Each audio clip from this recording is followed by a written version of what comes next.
The old Harley's engine coughed for the third time, a ragged protesting sound before settling into a stubborn silence. Margaret sighed, wiping grease from her calloused hands with a stained rag. This motorcycle, a relic of chrome and worn leather, was all that remained of Thomas, her late husband. Its roar, its familiar scent, the sheer weight of its past, were the anchors of her solitude. It was within these gears and beneath this tank that she often found herself speaking to time itself, to the echoes of a life now gone. This afternoon a peculiar urge had settled over her, an insistent whisper to perform a full, meticulous cleaning of the fuel tank, a task she had postponed countless times, finding solace in the familiar grime that clung to Thomas's last ride. With deliberate movements, she gathered her tools, the metallic clinks stark against the workshop's hushed air. The afternoon light, a thin, dusty ribbon, slanted through the grimy window, illuminating motes dancing in the quiet space. It felt as though even the dust held its breath, witnessing her ritual. She unlatched the fuel cap, the metal groaning softly, a sound that echoed the ache in her own joints. As she carefully tilted the tank, draining its contents into a metallic tray, a hollow thud resonated from within. Something small, something unexpected, tumbled into the basin. It was an antique envelope, neatly folded, its edges softened by time, sealed with a strip of adhesive tape that had long lost its grip. Margaret frowned, her brow furrowing with a mixture of curiosity and a nascent tremor of apprehension. The handwriting, delicate yet firm, was achingly familiar. Her hands, usually steady and precise, now trembled as she unfolded the yellowed paper. Her gaze traced the first words, a whisper from the past, clear as if Thomas himself had just spoken them. If you are reading this, it means the engine still lives. And, in some way, so do I. It was Thomas, a letter from him, hidden there in the very heart of the machine that embodied their shared life. The lines were faintly smudged, ghost trails of ink, yet the message pulsed with an undeniable vibrancy. He explained that he had secreted the letter inside the tank before his final journey, a premonition perhaps, or simply a final loving gesture. He had written it to remind her to keep riding, even when the road ahead stretched interminably, impossibly long. When the engine stops, the letter continued, remember, the road doesn't end, it just changes form. The words reverberated within her, an ancient whisper unsettling the quiet dormancy of her grief. Margaret sank onto the dusty concrete floor beside the inert motorcycle, her eyes glistening with unshed tears. For a fleeting instant everything returned. His booming laughter that used to fill the garage, the exhilarating roar of two engines accelerating in unison, the wind whipping past their faces, promising an eternity that had, cruelly, been cut short. The scent of old gasoline mingled with the ghost of his presence, a bittersweet cocktail of memory. But now the engine was mute, and the world, once a symphony of shared motion, felt impossibly silent, a vast, echoing chamber for her solitary thoughts. That night, sleep offered no escape. Margaret lay awake, the fragile letter resting on the bedside table, its cryptic message burning in her mind. The road changes form. What exactly had he meant by that? Was it a riddle? A final lesson she was meant to decipher? A seed of purpose, long buried, began to stir in the fertile ground of her sorrow, urging her to seek understanding. The morning light, though crisp and clear, found her resolve hardened. She decided then, with a quiet certainty, that she would find out. Clutching her worn helmet, she adjusted the faded scarf around her neck, a habitual gesture, and returned to the silent workshop. Instead of attempting to restart the stubborn engine, she began, piece by meticulous piece, to fully disassemble the motorcycle. Each bolt loosened, each panel removed, each wire untangled, brought forth not just a mechanical component, but a torrent of memories, a tangible touch of their past, forcing her to confront the silence head-on, seeking its hidden melody. With the careful precision of a clockmaker, Margaret began the methodical process of dismantling the motorcycle. Each turn of the wrench, each gentle pry of a rusted clasp, was a deliberate act of communion. The workshop, once a place of vibrant shared activity, had become a mausoleum of memories. But now as she worked, it slowly transformed into an archaeological site of her own heart. The chrome, dulled by time and neglect, revealed its former gleam beneath her focused touch. The scent of oil and old leather, once a poignant reminder of absence, now mingled with a faint, hopeful aroma of purpose. She felt the cool weight of each component in her hands, tracing the faint scratches Thomas had made, the tiny imperfections that spoke of countless hours spent together in this very space. There was the familiar heft of the engine block, the intricate dance of the carburetor's delicate parts, the worn grip of the handlebars that had guided them through so many winding roads. Each piece held a story, a whisper of a shared adventure, a lesson learned, a moment of unbridled joy. This wasn't merely a mechanical endeavor. It was a deeply personal excavation, a journey into the topography of her grief, guided by the very hands that now trembled slightly with effort and emotion. As the motorcycle began to shed its outer shell, revealing its intricate inner workings, Margaret noticed something else, something small and easily overlooked. Tucked within a forgotten cavity near the frame, where only a truly thorough dismantling would reveal it, was a tiny, tarnished metal plaque. It was barely visible, nestled amongst wires and dust. She carefully dislodged it, brushing away the years of accumulated grime. Engraved upon its surface, in script almost too fine to read, was a concise yet profound phrase, "Let someone ride with you." The words struck her with the force of a revelation. The first letter, a testament to Thomas's enduring spirit, had urged her to continue. This plaque, a hidden signpost, clarified the path. It wasn't just about her continuing the journey, it was about sharing the road, opening her solitary ride to another. A profound sense of understanding washed over her, a quiet, almost tender recognition of Thomas's wisdom. The letter wasn't merely a remembrance, it was an invitation, a gentle command to break free from the self-imposed prison of her grief, to weave new threads into the tapestry of her life. Days bled into weeks. Margaret continued her work in the workshop, not merely to repair the motorcycle, but to understand its essence and, by extension, her own. She meticulously cleaned, polished, and reassembled parts, each action a meditation on resilience and continuity. The sounds of metal on metal, the soft whir of her tools, replaced the oppressive silence, filling the space with a new, quiet rhythm. One crisp afternoon, as the low sun cast long shadows across the concrete floor, a hesitant figure appeared at the workshop's open doorway. It was Ilara, a young woman, perhaps in her late teens, her frame slight, her eyes wide with a mixture of curiosity and shyness. Ilara was a familiar presence, though she had never ventured closer than the weathered picket fence that separated Margaret's property from the winding country lane. Margaret had often seen her lingering there, sketching in a small notebook, her gaze drawn to the rusted relics and the silent, imposing form of the Harley within the garage. Ilara always seemed to be tracing the lines of the forgotten machines, capturing their faded glory on paper. Margaret had recognized in the girl's quiet observation a kindred spirit, a soul drawn to the silent stories of things worn by time. This afternoon, however, Ilara had taken a tentative step closer, her curiosity outweighing her usual reserve. Margaret, absorbed in replacing a carburetor, looked up, her hands still coated in grease. Her initial instinct, honed by years of solitude, was to retreat, to offer a polite but firm dismissal.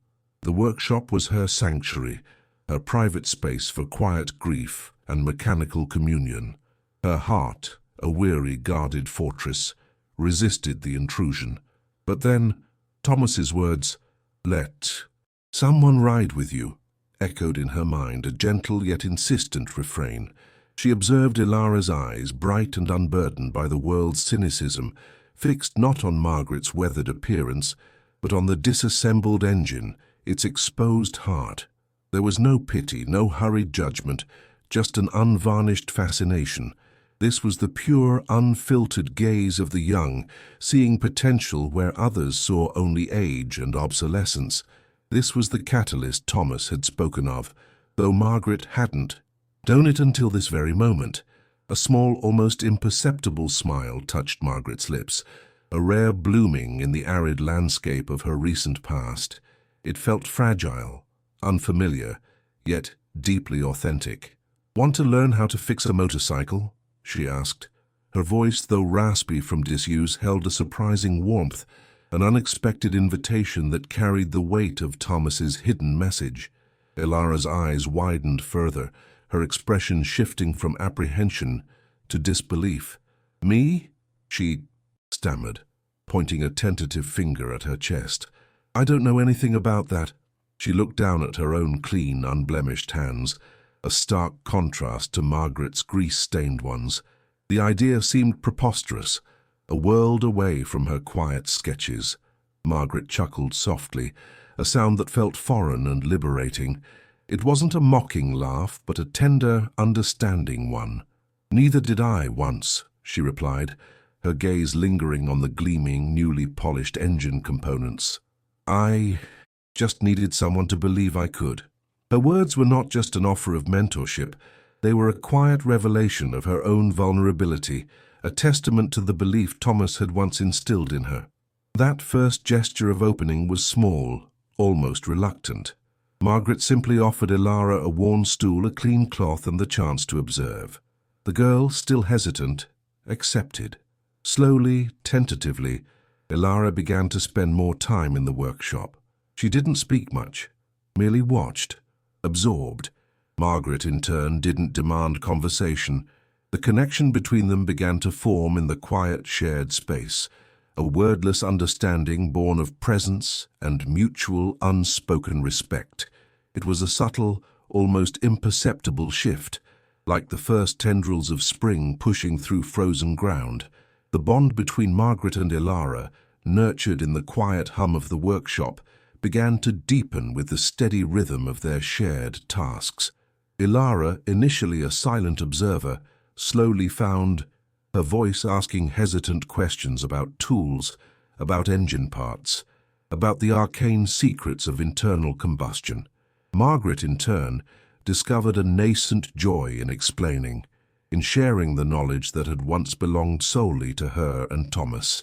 Her hands, which had trembled with grief, now steadied with the purpose of teaching, guiding Ilara's fingers over cold metal, showing her how to distinguish between a spark plug and a piston, the correct torque for a bolt, the subtle scent of burning oil versus fresh oil.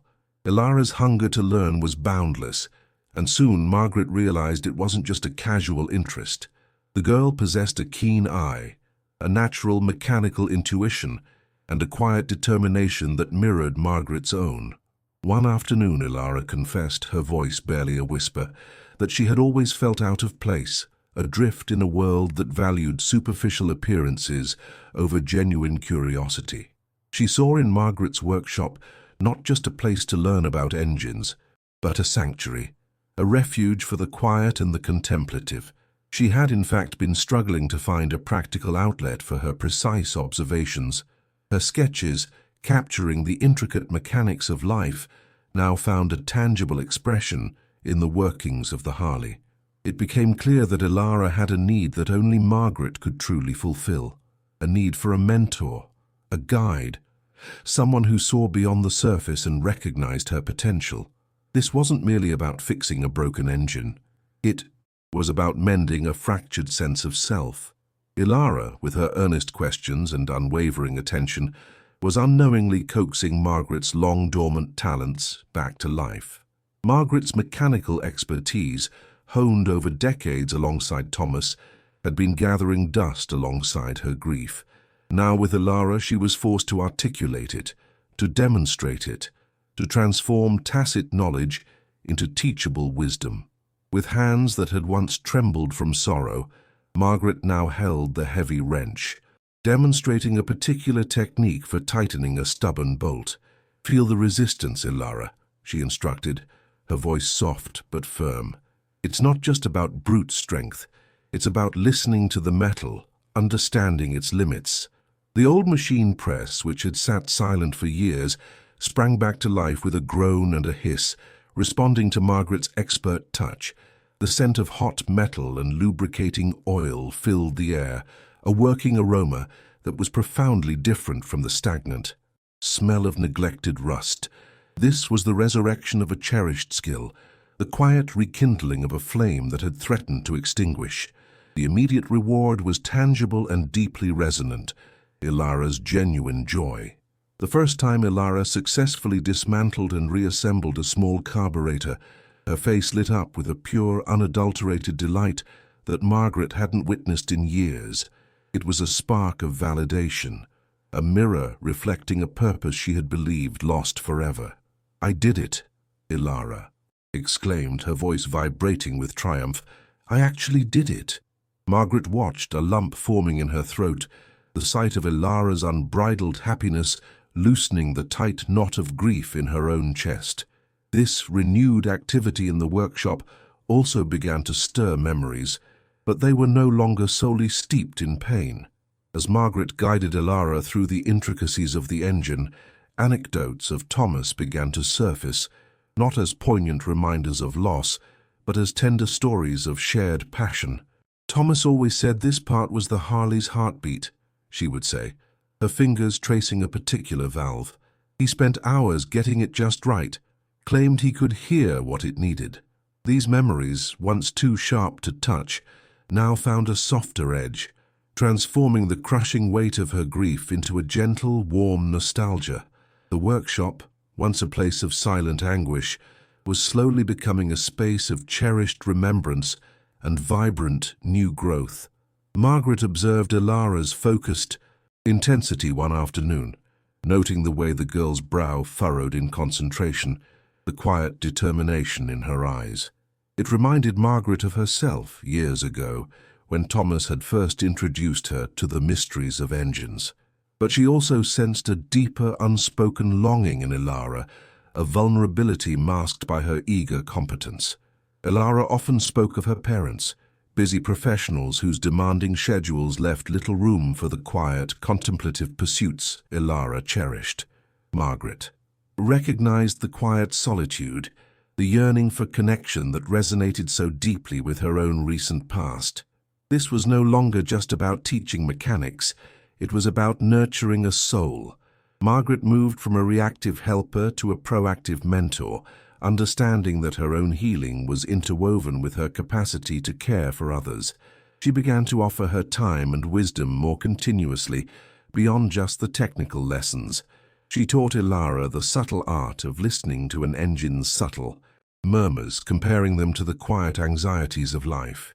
She shared stories, not just of mechanics, but of perseverance, of finding joy in meticulous detail, of the courage it takes to rebuild. Sometimes, Margaret mused one afternoon, as they meticulously rethreaded a tricky wire, the most important parts of a machine, like a life, are the ones you can't immediately see. They're hidden, doing their work in the shadows, making everything else possible. Ilara listened, her eyes fixed on Margaret, absorbing not just the mechanical lesson but the deeper metaphor. The silent, almost imperceptible reciprocity began to emerge.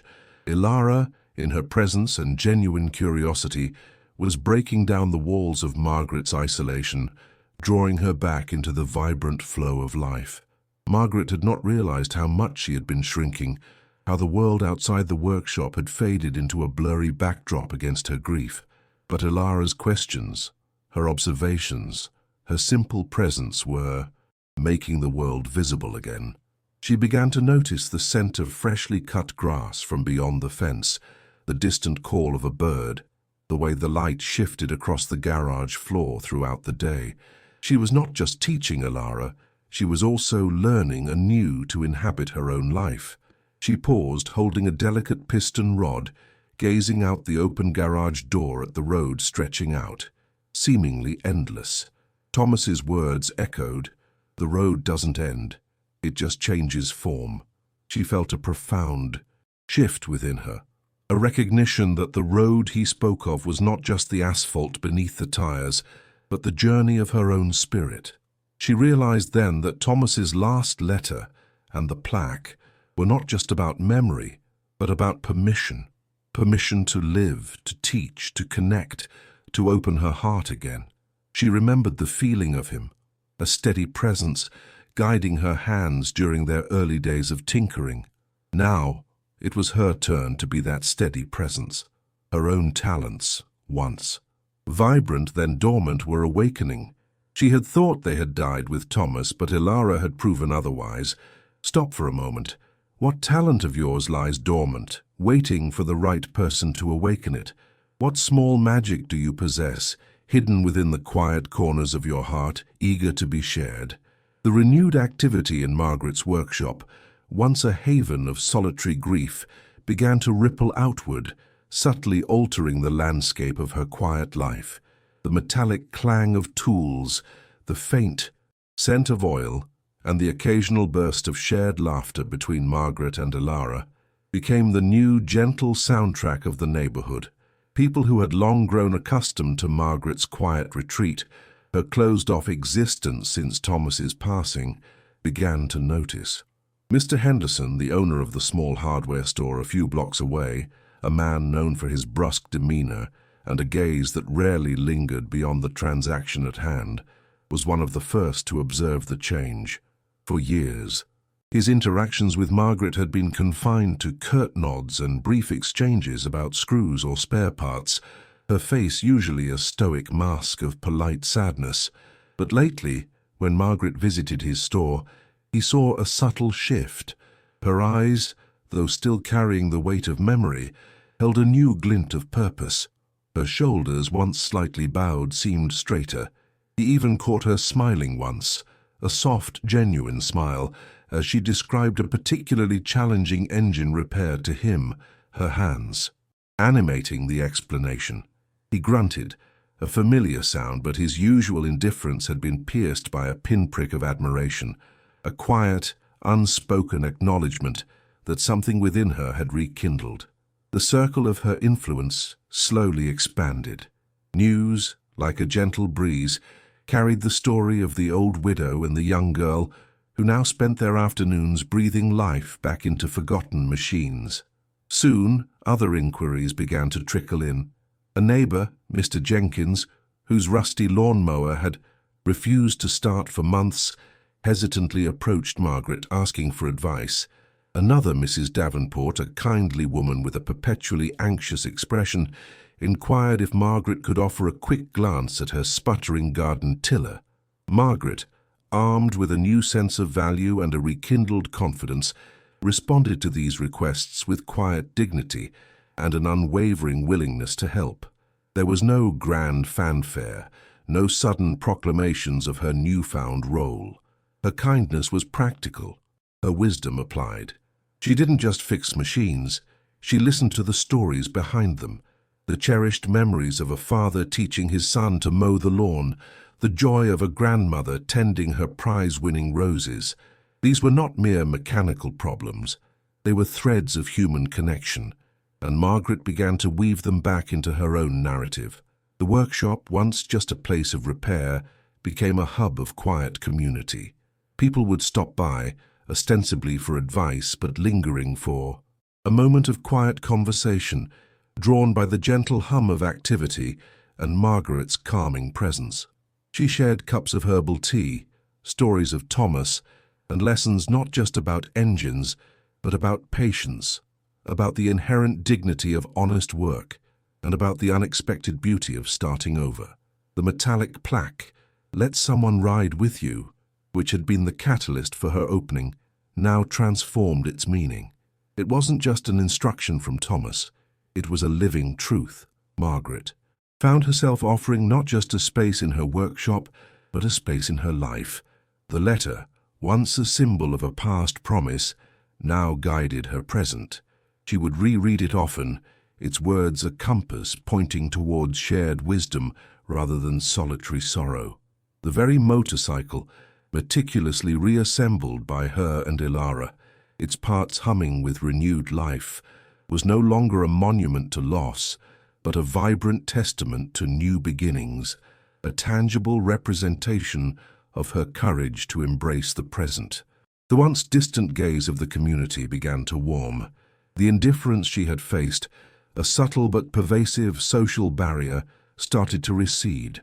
There were still those who hurried past, lost in their own concerns, but more often Margaret received a wave, a nod, a brief, genuine smile. These were not grand gestures, but they were significant, small affirmations that she was, once again, seen, valued, and a vital part of the tapestry of shared lives. One brisk morning, Mr. Henderson, the hardware store owner, stopped by the workshop, a rare occurrence. He cleared his throat, adjusting his spectacles. "Heard you got that old Jenkins lawnmower purring like a kitten," he grumbled, though his eyes held a glimmer of something akin to respect. "Good work, Margaret." It was not an apology for past indifference, but it was a bridge, a quiet acknowledgement of her skill and resilience.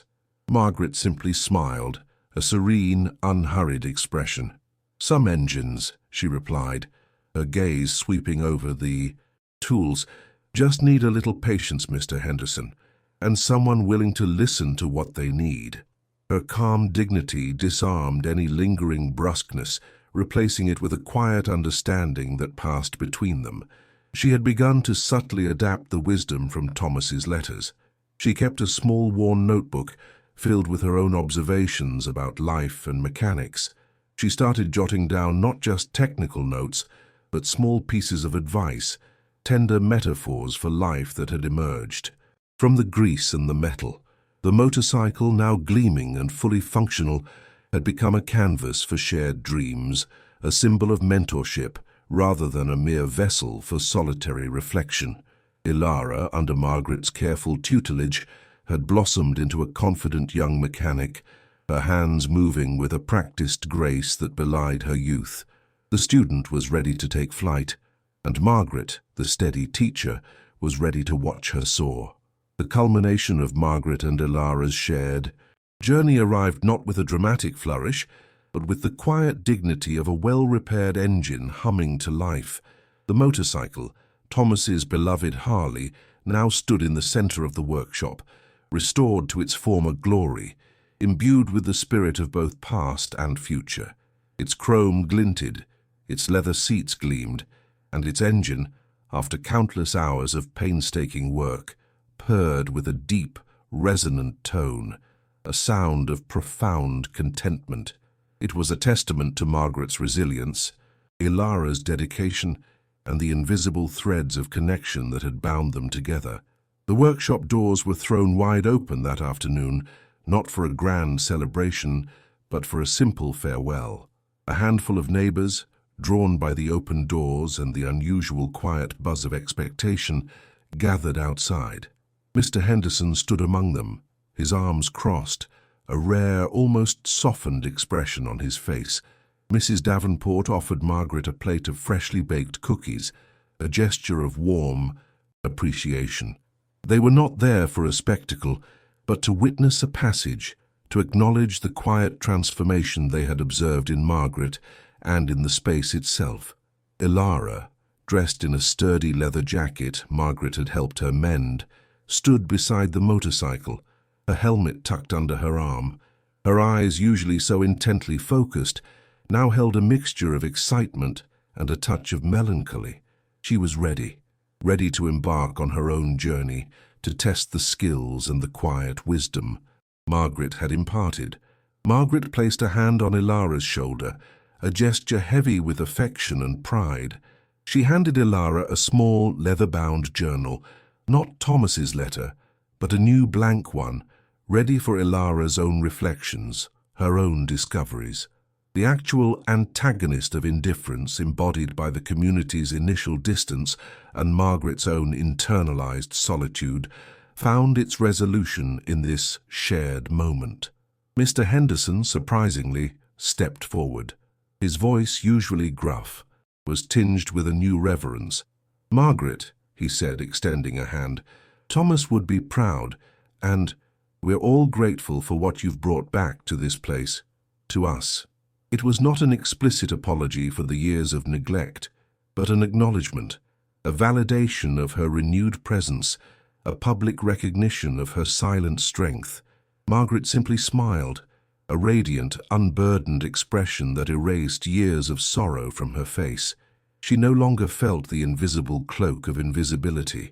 In that moment, surrounded by the quiet hum of the engine and the soft murmur of her neighbors, she felt profoundly seen, deeply valued. It was a visual tableau starkly contrasting with the opening scene.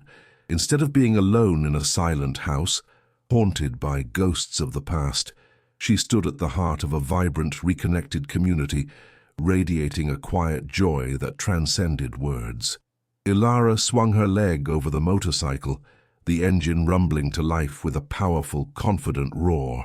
It was a sound of freedom, of potential, a melody of continuity. Before putting on her helmet, Ilara turned to Margaret, her eyes shining with gratitude. "Thank you, Margaret," she said, her voice clear and strong. "Thank you for letting me ride with you." As Ilara revved the engine one last time, a farewell salute, Margaret noticed a small, almost imperceptible detail. Tucked into Ilara's saddlebag was a worn copy of Thomas's letter, the same one Margaret had given her, and beside it, a small handwritten note from Margaret, carrying her own wisdom for the road ahead. "A motor only stays alive if someone learns to listen to the sound it makes." It was a testament to the circle of kindness, a legacy passed on. Ilara wasn't just riding away on a repaired motorcycle. She was riding with a new understanding of connection, ready to pass on the lessons she had learned. The student had become a bearer of the flame, a clear demonstration that the lesson had not only been absorbed, but was actively being continued. The sound of the Harley faded into the distance, a diminishing echo that no longer spoke of loss but of liberation. Margaret stood in the open doorway of her workshop, the late afternoon sun bathing her in a warm, golden light. A gentle breeze rustled the leaves of the old oak tree in her yard, a soft, comforting whisper. She closed her eyes for a moment, and for the first time in years, she felt Thomas's presence not as a haunting memory, but as a warm, guiding hand, a continuity, woven into the fabric of her present. He was not gone. He had merely, as his letter predicted, changed form, living on through her, and through the legacy she had now embraced. The music of beginning had begun. The quiet hum of the motorcycle had long faded, leaving behind a silence that was no longer heavy with absence, but light with peace. Margaret returned to her workshop, the space still holding the subtle scent of oil and the lingering warmth of shared laughter. The tools lay neatly, arranged, each one a silent witness to the transformation that had occurred within these walls. The afternoon sun, dipping lower, cast long golden shadows across the polished concrete floor, illuminating dust motes that danced, not in solitude, but in a gentle ballet of light. Her home, once a sanctuary of sorrow, was now a haven of contentment, a space where memories mingled gracefully with the vibrant pulse of new purpose. The journey had not been one of forgetting, but of remembering, differently. Thomas's words, once a cryptic riddle, now resonated with profound clarity. The road-changing form was not an ending, but a beautiful, intricate redirection. It was the shift from a solitary ride to a shared journey, from carrying the weight of grief alone to channeling that depth of emotion into acts of profound connection and genuine care. She had learned that the most enduring legacies are not built on monuments of stone, but on the delicate, resilient threads of human connection, woven with patience and boundless kindness. The narrator reflects on how the most profound forms of healing often emerge from the very crucible of loss. It is within the quiet, often overlooked spaces of our lives, after the grand narratives have receded, that the true work of regrowth begins. The pain of loss, like dormant seeds buried deep beneath winter's frost, contains within it the raw potential for magnificent bloom. It simply requires the gentle tending of time, the nurturing presence of another soul, and the courage to believe that even a scarred heart can learn to beat with new rhythms of joy. The journey of healing, Margaret had discovered, was not a destination, but a continuous unfolding process, a gentle recalibration of the spirit, guided by the compass of empathy and the map of shared experience. And so, she finally understood. The most beautiful gardens are not those without weeds, but those where each flower has learned to grow around its scars, stronger and more vibrant because of them. The road, after all, does not end. It merely opens to new horizons, inviting us to find fresh pathways for our purpose, new companions for our journey, and new melodies for our hearts. The engine of her spirit, once stalled by grief, now idled with a steady, peaceful hum, ready for whatever gentle curve the road ahead might bring. It was a music not of farewell, but of an endless, unfolding beginning, a symphony composed of resilience, love, and the quiet, unwavering courage to continue. This was Margaret's autumn of reckoning, her winter of quiet solitude, and ultimately her soul's radiant spring. Her story, a testament to the silent fortitude of the human spirit, illustrates a profound truth, that even when the engine of our lives seems to stall, the road itself continues, inviting us to rediscover our purpose in unexpected forms. It challenges us to look beyond the obvious, to listen to the subtle whispers of our own dormant talents, and to understand that our deepest healing often comes not from receiving, but from the quiet, powerful act of giving. If Margaret's journey, her gentle uncovering of purpose, her courageous embrace of connection, and her profound act of nurturing a young soul, has stirred something within your own heart, if her story has watered a seed of forgotten passion or quiet resolve, then we invite you to acknowledge that spark. Leave a flourish in the comments below, a simple sign that you are here, that you resonate with the quiet strength of her narrative. Perhaps, like Margaret, you once had a passion, a skill, a quiet expertise that has been overshadowed by life's demands or hushed by the weight of personal loss. What small magic did you once wield with ease? What forgotten talent lies dormant, waiting for a gentle touch, a curious question, an unexpected encounter to awaken it? Tell us about the engine in your own life that needs a little tending, a renewed spirit, a fresh perspective. Share a small piece of your own story, a moment where you found strength in vulnerability or purpose in a quiet act of kindness. Don't let your own invaluable story, your unique melody, wither in the silence. Engage with us. Connect with fellow travelers on this intricate road of life. For just as Margaret learned, an engine only truly stays alive if someone learns to listen to its sound, and a story only lives on if someone dares to share it. Let your voice be heard. Let your own story begin its flourishing